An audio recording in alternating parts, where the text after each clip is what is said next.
United States leadership doesn't have to involve military action. Our most effective leadership is, in fact, when we lead by example, when we embrace the fact that we are a special nation with a special message to the world. Each of us, every single one of us, has God-given rights that cannot legitimately be denied. This test of American leadership arises at the United Nations quite often.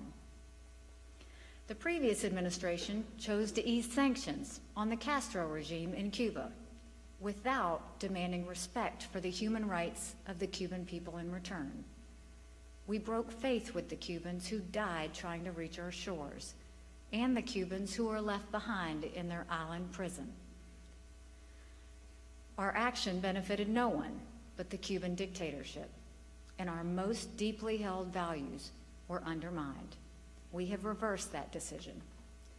Over many years, too often, we have not met the test of standing up for our values at the United Nations.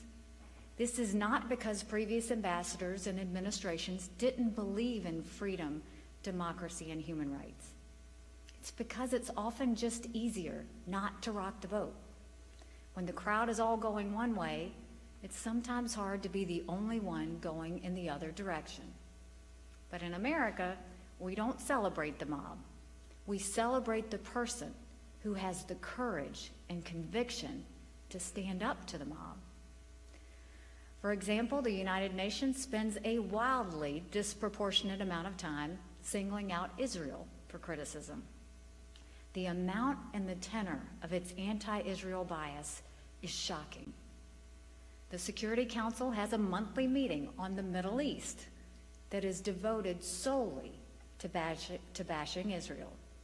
The Human Rights Council has an agenda item devoted only to Israel. Of all the atrocities that occur every day in places like Syria, Yemen, Burma, Iran, and North Korea, the Human Rights Council singles out Israel? Soon after coming to the UN last year, we decided we weren't going to silently accept this anymore. Israel is our great friend and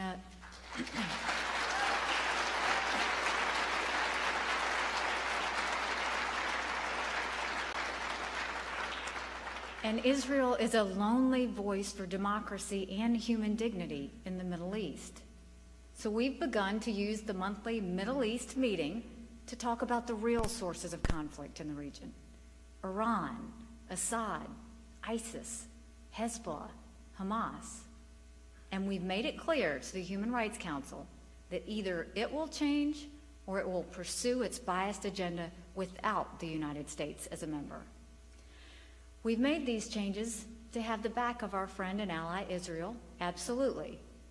But we're also sending the message that the era of the United States leading from behind is over.